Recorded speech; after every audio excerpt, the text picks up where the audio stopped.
আসসালামু আলাইকুম। Object oriented programming OOP টিউটোরিয়ালে আপনাকে স্বাগতম।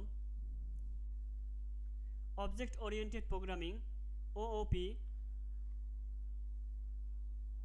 অবজেক্ট ওরিয়েন্টেড প্রোগ্রামিংকে সংক্ষেপে ওওপি বলা হয়। OOP stands for object oriented programming. Object oriented programming is faster and easier to execute.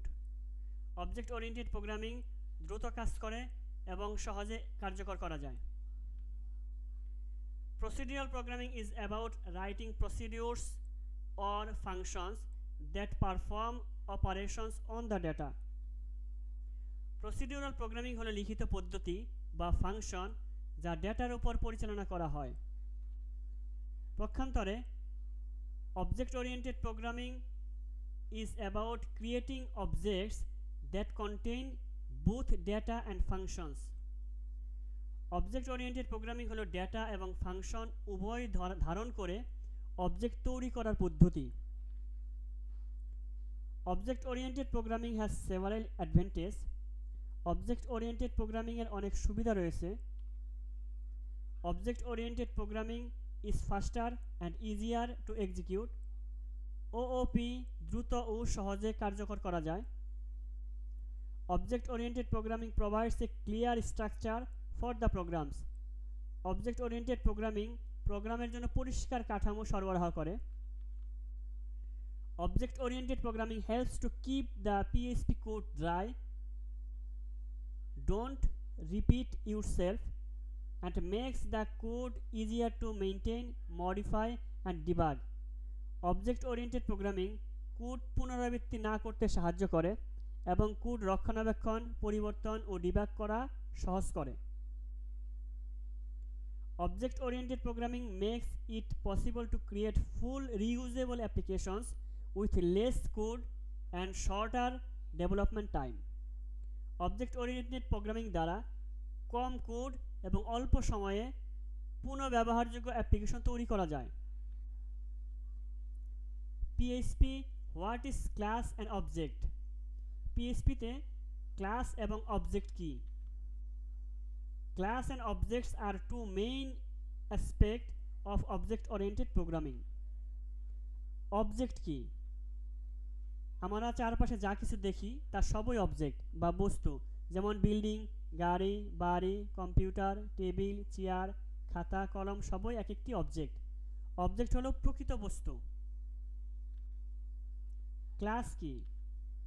Class হচ্ছে অবজেক্টের ব্লুপ্রিন্ট বা নীল নকশা। আমরা কোনো প্রকার চিন্তা ভাবনা ছাড়া কোনো বিল্ডিং তৈরি করতে পারবো না। বিল্ডিং দেখতে কেমন হবে, কত তালা হবে, প্রতি ফ্লোরে কতটি ইউনিট থাকবে, প্রতি ইউনিটে কয়টি কক্ষ থাকবে, প্রতি কক্ষ ইউনিট তলায় কি কি বৈশিষ্ট্য থাকবে এবং কি কাজে ব্যবহৃত হবে, এগুলো সুবিন্যস্ত ডকুমেন্ট আকারে যেখানে লেখা হয় তাই ক্লাস। অবজেক্টের বৈশিষ্ট্য বা কার্যকারিতাগুলোর পরিকল্পিত লিখিত ডকুমেন্টই আসলে ক্লাস। যেমন বিল্ডিংয়ের ক্ষেত্রে আর্কিটেকচারাল ডিজাইন বা স্থাপত্য নকশা একটি ক্লাস, আর বিল্ডিংটি একটি অবজেক্ট।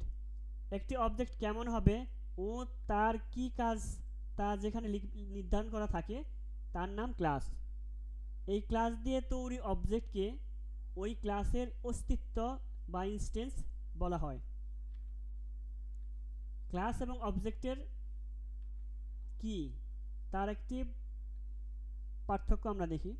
ক্লাস আর্কিটেকচারাল ডিজাইন বা স্থাপত্য নকশা, ফ্লোরস একটি ক্লাস, কার্স একটি ক্লাস। আর এর অবজেক্ট কি? আর্কিটেকচারাল ডিজাইন বা স্থাপত্য নকশার একটি অবজেক্ট হলো বিল্ডিং, অ্যাপার্টমেন্ট, শপিং মল। ফ্রুটসের অবজেক্ট হলো অ্যাপল, বানানা, ম্যাঙ্গো।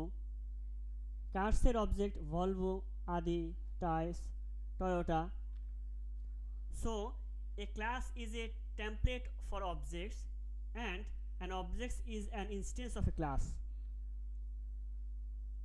দেখুন আমরা ডান পাশে আমরা ক্লাস দেখতে পাচ্ছি আর বাম পাশে এটার অবজেক্ট। যতক্ষণ পর্যন্ত আমাদের প্ল্যানিংয়ে আছে আমরা একটি বিল্ডিং কিভাবে তৈরি করব তার যে প্ল্যানটা যেভাবে রাখা হয় সেটাই হলো ক্লাস। যেমন আমরা একটি কলম তৈরি করব, কলমটার কি হবে, একটি নিব হবে, কলমের পাইপ থাকবে যেখানে কালি থাকবে, কলমটার সাইজ কি হবে, এগুলো হলো ক্লাস। আর যখন একটি প্রকৃত কলম সেটা হলো একটি অবজেক্ট।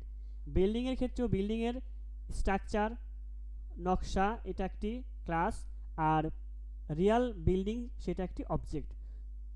যখন পরিকল্পনার বাস্তবায়ন হয়ে যায় সেটি একটি অবজেক্ট। অবজেক্ট হলো বিল্ডিং আর ক্লাস হলো নকশা। অতএব ক্লাস হলো অবজেক্টের সাজ কাঠামো বা নকশা, আর অবজেক্ট হলো ক্লাসের দৃষ্টান্ত উদাহরণ বা দৃশ্যমান অবস্থা। এই ক্ষেত্রে দেখুন ক্লাস হলো কার একটি ক্লাস, যার দুটো গাড়ি থাকে, দুইটা চাকা থাকতে পারে বা চারটে চাকা থাকবে বা কি শেপের হবে সেটি হলো ক্লাস। আর যখন সেটিকে আমরা বাস্তবে রূপ দিয়েছি সেটি হলো অবজেক্ট, যেমন মার্সিডিস, BMW আদি। এগুলো যখন বাস্তবায়ন হয়ে গেছে তখন এটা অবজেক্টে পরিণত হয়েছে। আর যতক্ষণ পর্যন্ত প্ল্যানে আছে স্ট্রাকচার যেটা সেটা হলো ক্লাস। যেমন প্রপার্টি থাকবে, মেথড থাকবে, গাড়ির ফাংশনালিটি থাকবে। When the individual's objects are created, they inherit all the properties and behaviors from the class, but each object will have different values for the properties. যখন একটি অবজেক্ট তৈরি করা হয় তারা ক্লাসের সমস্ত বৈশিষ্ট্য এবং আচরণ প্রাপ্ত হয়, তবে প্রতিটি অবজেক্টের বৈশিষ্ট্যের জন্য পৃথক ভ্যালু বা মান থাকবে। Thanks for stay with us. তো এই ছিল আমাদের আজকের ভিডিওটি যদি আপনাদের ভালো লেগে থাকে তবে লাইক দিবেন, কমেন্টস করে জানাবেন, বন্ধুদের সাথে শেয়ার করবেন। আর নতুন নতুন ভিডিও পাওয়ার জন্য সাবস্ক্রাইব বাটনে ক্লিক করে পাশে থাকা বেল বাটনে ক্লিক করে সাথেই থাকবেন। দেখা হবে পরবর্তী ভিডিওতে। সে পর্যন্ত ভালো থাকবেন সে প্রত্যাশায় আজকের মতো এখানেই বিদায়। আল্লাহ হাফিজ।